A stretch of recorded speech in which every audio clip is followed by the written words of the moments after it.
외도를 하신 분들이 한결같이 하는 변명수가 그렇게 낮다고 전 연령대에 있어서 가장 진동수가 높은 이혼 사회 중에 하나가 우리가 외도라는 거를 생각할 때 주의하셔야 될 게 외도가 뭐예요? 이렇게 했을 때 답이 다릅니다. 아내분과 남편분의 외도에 대한 기준이 굉장히 큰 차이를 보이고 있어요.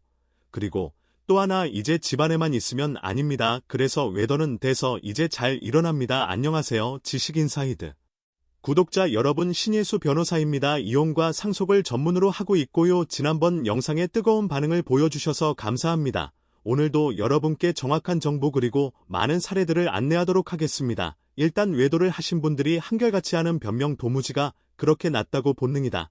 이런 말씀을 하고 싶어 하신 것 같아요. 근데 전 연령대에 있어서 가장 높은 이혼 사유 중에 하나가 사실 우리도입니다. 근데 우리가 외도라는 것을 생각할 때 주의하셔야 될 게 법적으로 부정행위라고 하는데 외도가 뭐예요? 이렇게 했을 때 답이 다릅니다. 기준이 다른데 특히 남자와 여자 아내분과 남편분의 외도에 대한 기준이 굉장히 큰 차이를 보이고 있어요. 일단은 아내분들이 가지고 있는 외도의 기준에 대해서는 남편분들이 가지고 있는 것보다 아주 좁습니다. 사유가 아직 세세합니다. 여러분들이 뭐라고 얘기하냐면 그 사람하고 SNS를 자주 주고받아도 외도고 밤늦게 통화만 해도 외도고 직장 동료라 하더라도 두 사람만 식사를 같이 해도 외도라고 하는 거예요. 심리적으로 그 사람에 대해서 썸을 탄다고 하잖아요. 이 정도 100% 외도라고 생각하는 경향이 있습니다. 물론 이제 숙박업소에 드나들면서 뭐 이런 게 발각된 건 당연한데 이때 전체적으로 영혼까지 사랑하는가를 보는가 그렇지 않다라는 거예요. 그래서 남자분들 중에서 이제 결혼해서 가장 안 좋은 습관 어떤 게 있냐면 연락 없어요. 유흥업소 이런 부분을 이제 친구들하고 어울려서 다 이런 분들이 있어요. 그리고 관음증 있잖아요. 남의 생활을 이렇게 엿보는 심각한 건 범죄입니다. 흔히 말한 야동 이런 작정 영상을 보는 걸 즐겨 했던 분들이 결혼하고 난 다음에 그들은 그냥 친구들하고 다니는 놀이 정도고 아니 뭐 영상 보는 게 어때 이렇게 생각하고 결혼 이후에도 그 생활을 쭉 이어가는 경우가 있는데 일단 결혼을 하고 나면 아내 입장에서 뭐 100% 외도입니다. 영혼을 바쳤느냐 안 바쳤냐는 필요 없고 야동을 보는 그 자체로 다른 여성을 보는 게 싫다라는 거죠. 근데 남편분 입장에서는 외도에 대해서 아주 강용적입니다. 자, 어느 정도가 이제 외도라고 보시냐면 내가 그 여자한테 집을 얻어주고 다달이 생활비를 주고 아이를 낳았어요. 외도라고 보는 거예요. 과거로 치면 두 집 살린 정도는 해요. 왜 돌아가 본다는 거죠. 근데 아내 입장에서 그게 아닙니다. 어쩌다 만남으로 이어졌다라고 하면 그것도 외도라고 본다라는 거죠. 그래서 결혼을 한다라고 하면 왜 저에 대한 기준이 아내한테 좁다라는 거야. 남편분들, 남성분들 꼭 염두에 두셔야 됩니다. 재판의 기준을 보면 중간적인 영역이라고 보기에는 아래쪽으로 치우쳐져 있습니다. 그래서 실제로 이제 성적인 접촉 이런 게 없다 하더라도 하루에 뭐 수십 통의 SNS를 지속적으로 주고받는다라든가 밤늦게도 계속해서 SNS 주고받거나 통화를 한다라든가 아무리 업무적인 일이지만 자주 만남이라서 같이 식사하는 장면이 사진이 찍힌다라든가 이런 부분도 부정행위로 보고 있습니다. 그리고 여보 당신 하는 경우 이거는 뭐 거의 벗어나기 어렵다고 보여집니다. 근데 그렇게 발각됐을 때 한결같이 하는 남편들 아내들이 변명인 거야 장난이었다 판사님이 대놓고 그렇게 물어보신 적도 있어요. 장난으로 아마 하고 여보당 사람이니까 뭐라고 답변하실래요? 장난이라면 모든 사람들 다 여보 당신이라고 불러야 되잖아요. 왜 그 사람한테만 장난으로 여보 당신하고 부릅니까? 이렇게 물어보는 거에 대해서 한마디도 대답 못하셨어요.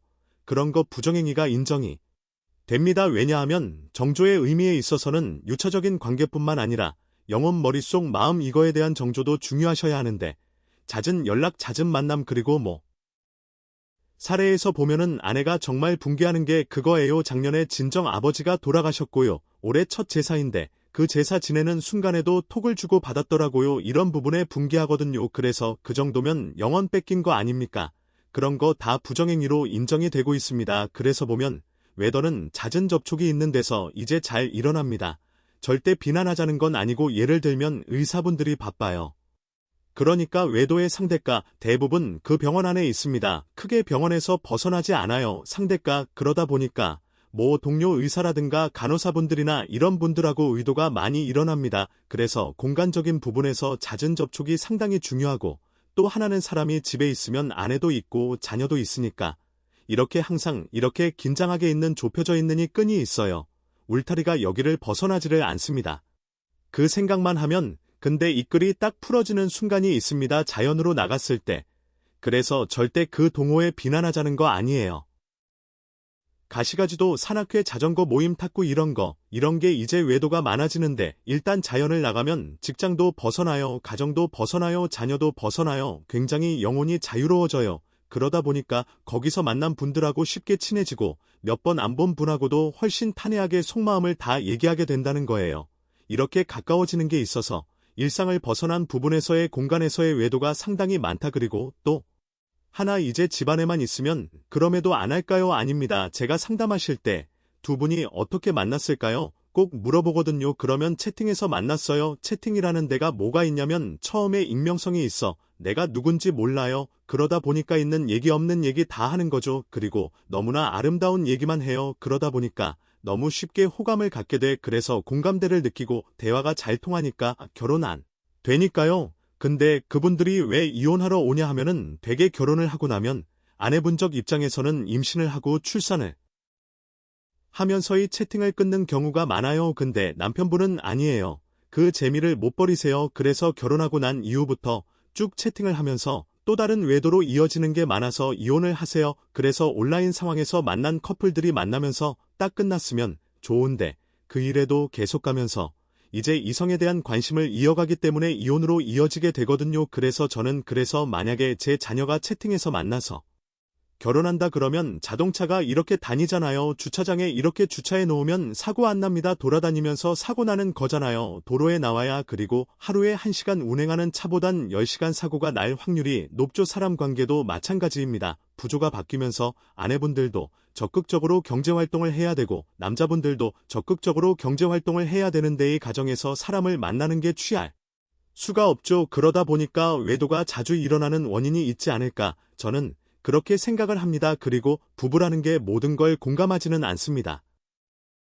일단은 처음에 연애해서 결혼할 때는 가슴이 뛰어갈 때 좋아서 너무 좋으니까 결혼을 하는데 그때부터는 안정이 되면서 가정 내에서 아이 문제를 공유하는 부분, 가정 경제 부분을 공유하지만 나의 인생관 직장에서 상사 때문에 힘든 부분 장래를 어떻게 하려고 이런 부분은 밖에 있는 직장과 같은 동료들과 그런 같은 비슷한 사회생활한 사람과 더 많은 공감대를 느끼게 된다는 거죠. 그래서 오피스 허즈밴드, 오피스 와이프 이런 말이 나오는 것이 가정 내의 다른 일에 대한 공감대 바로 받는다는 거죠.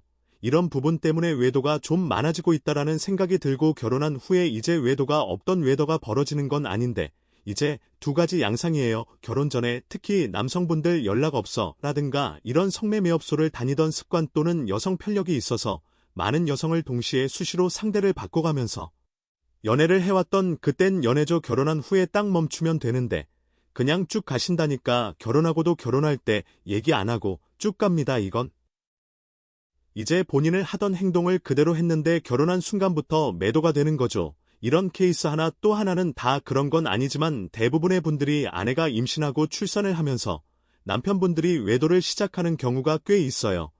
그래서 아내분들이 이혼하러 오겠다고 출산도 하기 전에 오시고 출산하자마자 오시고 애가 돌되기 전에 오셔서 하는 말씀이 다 그 얘기예요. 어느 날 우연히 남편의 휴대전화에서 같이 쓰고 있는 컴퓨터에서 남편이 성매매업소 연락처를 검색한 게 있고 거기 있는 사람들과 연락을 주고받고 어디서 만나고 얼마예요 이런 걸 받았고 이런 거를 보면서 충격을 너무 받았다라고 하면서 그게 잊혀지지 않고 도저히 자기 살 자신이 없다 신뢰가 없어서 이렇게 얘기하시는 경우가 있는데 남편분들의 변명은 그거예요. 정기적으로 성관계를 해야 되는데 그걸 아는 분들이 이해 못합니다. 남편분들이 아셔야 될 게 저도 마찬가지예요. 여자 입장에서는 남편분들이 정기적으로 성관계를 해야 되고 정액을 발산을 해야 되고 이런 부분에 대해서 전혀 몰라요. 그런 부분을 당연히 할 거라고 생각하시면 안 돼요. 그러니까 그런 게 쌓여가고 불편하고 힘들고 그런 부분에 대해서 발산욕이라고 본인들은 요거를 설명을 해요. 사랑이 아니다. 근데 아내는 임신해 있으니까 신체적으로 안 되니까 그래서 그때 잠깐 한번 뭐 이런 식의 변명을 항상 하시거든요. 근데 아내분 입장에서 그건 내 돈이다. 명백히 예도예요. 그러니까 위에다가 언제부터 시작한다라고 아내 입장에서는 임신 출산 과정을 겪으면서 시작이 됐다라고 하는 거죠. 사실 발각이 안 되고 또는 아내가 마음은 아팠지만 아이를 출산하고 이렇게 극복해서 가고 그 이후로 그런 일이 없으면 좋은데 그 이후로 직장 동료 여직하고 뭐 어쨌어요? 어째서 얘기할 때